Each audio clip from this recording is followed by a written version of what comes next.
All right, everybody, we are doing our weekly segment, kind of Q&A segment.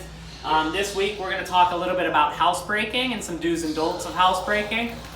First, I wanted to show you, obviously, if you're housebreaking, it most likely means you just got a new puppy, or even sometimes adult dogs need work with housebreaking if they were just adopted. So I wanted to start off by hi, Rhonda. This is one of our adoptions that came from Pet Adoption League that's hanging out with us during this video.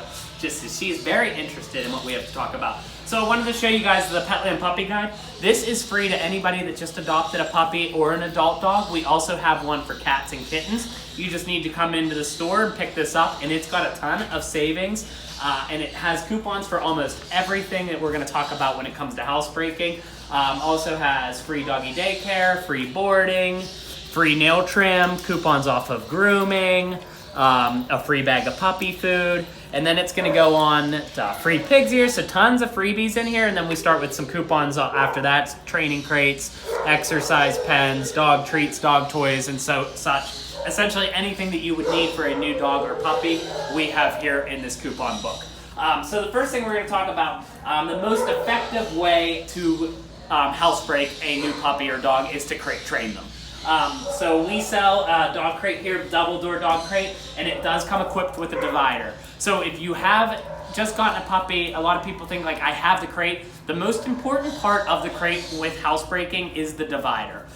So what you want to make sure whenever it comes to housebreaking is that you need to use the divider to divide the crate off so that your dog can stand up, turn around, and lay down comfortably, but can't go to one side of the crate to go to the bathroom, or use a corner for the bathroom and then come back to the other side. That teaches them that it's okay to go to the bathroom in the crate. They have enough space to go to the bathroom in the crate. So what you're trying to do is create a small area that they're able to comfortably lay down, stand up, turn around, and readjust, but not go to one side for the bathroom. Also, kind of a mistake that people make is they get the new puppy and they say, I need to get a bed for it, I need to put a blanket in there for it. When you are housebreaking, you never want to have anything in the crate except for maybe a single toy for the dog. You don't want to put a blanket or a bed in there until the dog is completely housebroken. That's again, if they go to the bathroom in there and they can push the blanket to one side of the crate or to the other side of the crate. Also, there can be chewing hazards with puppies. So that's how we're going to start with crate training. The next thing we want to talk about is a feeding schedule. When it comes to housebreaking, a feeding schedule is one of the most important things. Most people feed their dog 2 times, so breakfast and dinner. Some people do feed them 3 times. Feeding them at the same time is going to get them on a schedule for whenever they have to go to the bathroom. Typically, a puppy's going to need to go to the bathroom 15 to 30 minutes after they eat. Also, whatever they don't consume during that one sitting, you're going to want to take up from the dog. Okay, so you don't want to leave them free feed all day. That's going to it's going to make it a lot harder to train the dog to housebreak. Okay, so we get them on a feeding schedule, and then back to the crate. If you're leaving your dog just for 1 hour in the crate, it's not, or under 1 hour, it's not necessary to give them water for that 1 hour, okay, as long as they had access to water pre going into the crate. If it's any longer than an hour, we're going to have you put in a water bottle. The reason we don't want you to use a bowl on the dog crate is that if you put a bowl of water in there and the puppy spills it, you're not, yes, Rhonda, what is that? It's a water bottle. You're not going to have to worry, is that an accident? Did the dog spill the water? Is it sitting in the water now? So you do the water bottle, you put that on the crate, okay? Also, consistency is huge. So you need to be very consistent. When the dog wakes up from a nap, take it out to the bathroom. When the dog, again, every time it eats, take it out to the bathroom. Every hour, about 1 hour, we're going to take these down. You don't drop them. Every about hour, you're going to want to take the dog out. And the most important thing is every time you take the dog out, you want to reward the dog. One of the best treats we have, and we sell these, do you want one? Do you want one? We're going to open these up for you. These gimmies are great housebreaking treats. They are very smelly, good for the dog, and they're just like almost like complete liver whenever you give the dog a treat. So what we want always talk about is special housebreaking, a special potty treat, okay? Gimmies are definitely our recommendation for that. We tell them keep this special treat just for when the dog goes to the bathroom outside, and you need to reward them every time. So if you need to get a treat, you want more, you can have a couple more. You want to use a treat bag, okay, like, and attach it to your leash that you're walking the dog, so that way you're never caught without treats. You want to give them that treat you're so excited. Every time they go to the bathroom, you need to give them a treat. So if you take them for a walk and they go to the bathroom 3 times on the walk, you give them a treat after each time they go to the bathroom. Okay. For accidents, we'll talk about accidents real quick. Your dog is going to have accidents, okay? It's very important when the dog does have accidents, not to people say, oh, the best way to train them is they pee, you rub their nose in it. That is a huge no-no and a big mistake. What that's gonna do is create fear from the dog of you, and it's gonna cause them to want to hide it when they have to go to the bathroom.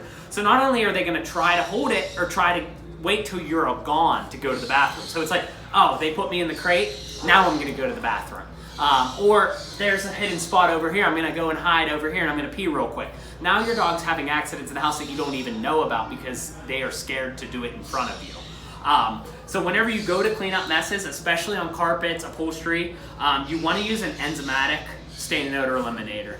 It's really important that you use an enzyme remover. If you just use Dawn dish soap or hot water or an ammonia-based odor eliminator, what you're doing is you're masking the smell of your dog's pee. So they actually are gonna think, they're gonna be walking by and smell a masked odor and be like, another dog has peed here. This must be a good spot for me to go to. So if you use an enzymatic remover, you're taking all of the smell, including the enzymes. Just because something doesn't smell to you and I, remember that the scent of a dog is much greater than you and I. So they smell it even though we don't. So using an enzymatic stain and odor is really important. If you have a small dog, or even if you have a large dog, puppy pee pads, especially, and again, there's coupons for all of this stuff in the book. Puppy pee pads are a great way to get started. Even if you're not planning on using them long term, a lot of people with small dogs or teacup dogs or living in apartments are going to use puppy pee pads. When a dog pees or poops on this, okay, the pee is going to turn to a gel. All right, so it makes for an easy cleanup on there. The pee pad, don't play with it, baby. We also recommend, even if you're not planning on using them long term, what you can do is you can use this by your door, by the door that you're gonna take the dog out of. When we talk about consistency, again, always take your dog to the bathroom out the same door. You can put the pee pad by the door, and then we have this, come here, Rhoda, don't eat that. We have this, it's housebreaking aid. What this is this smells, it's that enzyme that your dog smells like we talked about with the stain and odor. You can actually, what are you doing? You can spray this. You buy this extra for when you're training the dog. What you're going to do is you're going to spray this on the pee pad. That's going to create, and I tell you not to smell this yourself because it smells a little bit like dog urine. It's not going to stink up your house, okay? But it's going to attract your dog to go to the bathroom in that spot. Once they're pee pad trained, okay, you can stop using the spray on there. They're just going to understand that that's where they're to go to the bathroom. If you're using the pee pad as a way to attract your dog to the door, this is why we say you put the pee pad by the door. Once your dog learns to go on the pad, okay, they're going to use that as a target. So they're going to the pad because they want to go to the bathroom there. That triggers you. Hey, they're by the door, they're by the pad. I'm going to get up and take my dog out to the bathroom now.